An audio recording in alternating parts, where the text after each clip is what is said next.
Buongiorno! Ci troviamo nel parco archeologico di Appiu, siamo nei pressi di Villanova Monteleone, siamo circondati da una splendida vegetazione e da un sacco di animali che ci faranno compagnia in questo video.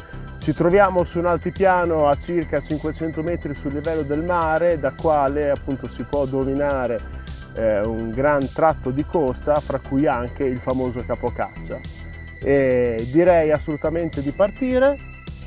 Andremo a vedere tutto ciò che questo parco archeologico ci offre. Abbiamo trovato, diciamo, l'ingresso libero, quindi con la raccomandazione di, appunto, una volta transitati, di richiudere il cancello. Quindi noi partiamo per questa visita al parco archeologico di Appiu.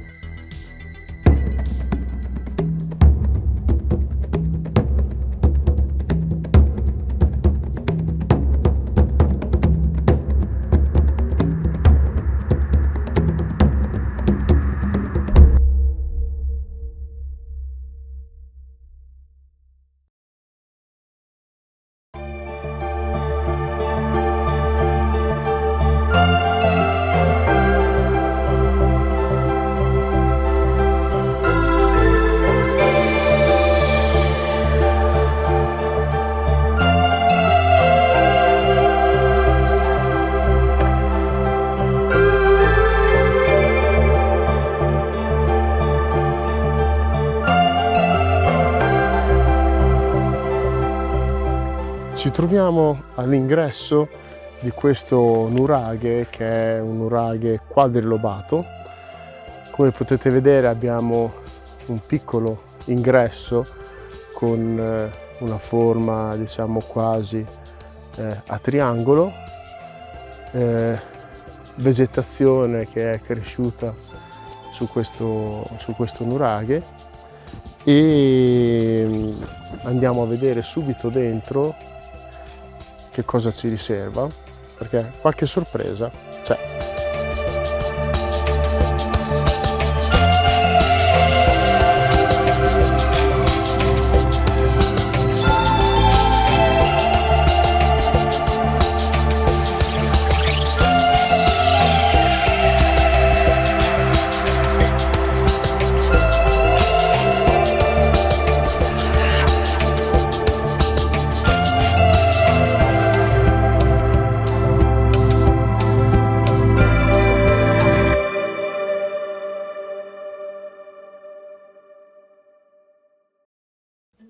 Ecco, ci troviamo all'interno della camera centrale, che ha una volta a tholos, e le particolarità che ci incuriosiscono subito sono date da queste due aperture.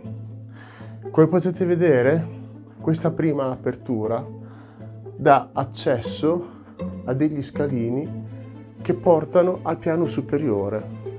Quindi questi scalini, come potete vedere, sono assolutamente ben visibili. Forse si accedeva appunto a questa apertura tramite una scala a piuoli, una scala mobile, che poi appunto veniva tolta quando non c'era bisogno. Si parla appunto di due camere sovrapposte che potevano diventare anche tre, mettendo un'ulteriore separazione di legno per poter aumentare il numero dei piani e quindi la superficie. Come possiamo vedere, la base è abbastanza circolare, è un cerchio quasi perfetto, e troviamo tre, anzi 4 piccole nicchie. Bene. Proviamo adesso ad uscire da questa tholos e andiamo appunto a vedere la parte esterna, quindi il cortile del nuraghe. Ok, continuiamo la nostra esplorazione. Ecco, qui abbiamo una prima torre accessoria aperta appunto verso l'alto, che, come possiamo vedere, ha una forma abbastanza particolare, quasi a semiluna, perché non si limita soltanto a svilupparsi verso la parte destra del cortile, ma si sviluppa anche verso la parte sinistra, quindi dà luogo ad una struttura, come dicevo prima, a forma di luna quasi. Ora proviamo ad accedere a questo corridoio e scopriamo assieme a voi cosa si vede, ma soprattutto cosa non si vede. Sicuramente qui ci troviamo nel sottoscala. Come potete vedere ci sono tutti questi gradini e abbassandoci arriviamo ad una seconda torre accessoria. Anche in questo caso l'emozione è veramente ai massimi livelli, perché non stiamo vedendo assolutamente nulla. Ecco, ora l'immagine è un pochino più chiara. Si tratta appunto di una torre accessoria non molto alta.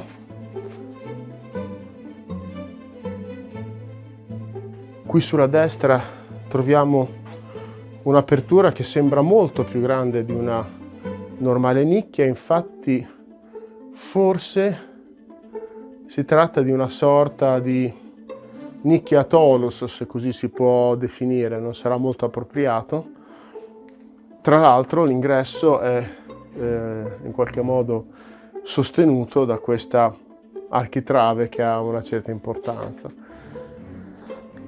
Notiamo qua un'altra apertura che è abbastanza simile a questa, anche qui con un architrave, e se proviamo ad affacciarci forse troviamo una camera a Tholos.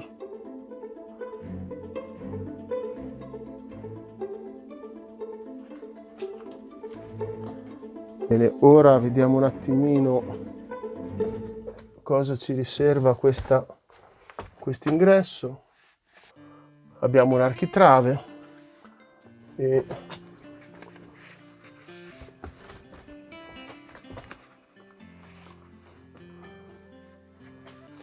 si tratta anche qui di una nicchia molto sviluppata, con un'apertura qua in alto che forse conduce ad un'altra parte del nuraghe.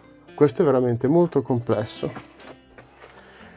Qua giù notiamo un'ulteriore apertura che forse porta anche questa ad una camera a Tholos. Mamma mia! È veramente strasviluppato questo nuraghe, è anche molto diverso rispetto a quelli che abbiamo finora visitato. Continuiamo ad uscire da questa parte e riguadagniamo la posizione esterna e proviamo a fare un giro dall'esterno per vedere se c'è qualche altra entrata, se c'è qualcos'altro che merita di essere visitato. Inforchiamo gli occhiali ed usciamo.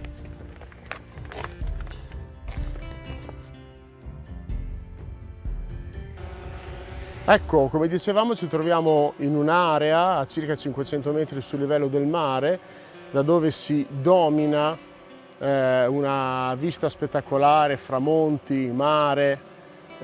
Possiamo anche appunto parlare fra le varie zone della costa anche di Capocaccia. È un complesso, questo Appiu, che è immerso in un bosco di sughere e lecci, Si tratta di un complesso che come età risale a circa 900-800 a.C., quindi la prima età del ferro, ed è costituito da una grande serie di monumenti. Quindi abbiamo un nuraghe, abbiamo anche un altro nuraghe molto più piccolo, abbiamo delle domus de Janas, ci sono anche delle tombe dei giganti, ovviamente dei resti, e la cosa diciamo molto interessante è il villaggio, perché comunque nel villaggio sono stati ritrovati muretti a secco, luoghi in cui si accendeva il fuoco, sono state rinvenute delle vasche di tufo, strumenti in bronzo, poi delle strutture per la conservazione degli alimenti, per la lavorazione della lana, per la macinazione dei cereali e la cottura dei vasi, e quindi parliamo di un complesso che veramente ha fornito tante informazioni. Ma basta con le parole, ora andiamo a vedere tutte queste cose e a cercarle dall'alto.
Bene, eccoci giunti alla conclusione di questo video. Mi raccomando, venite a visitare questo splendido parco archeologico di Appiu. Ricordatevi di mettere i like alla nostra pagina Facebook, iscrivervi al nostro canale YouTube e ad Instagram per poterci seguire e rimanere sempre aggiornati su tutte le novità che pubblicheremo. Ciao a tutti e ci vediamo lunedì per un nuovo video. A lunedì, ciao!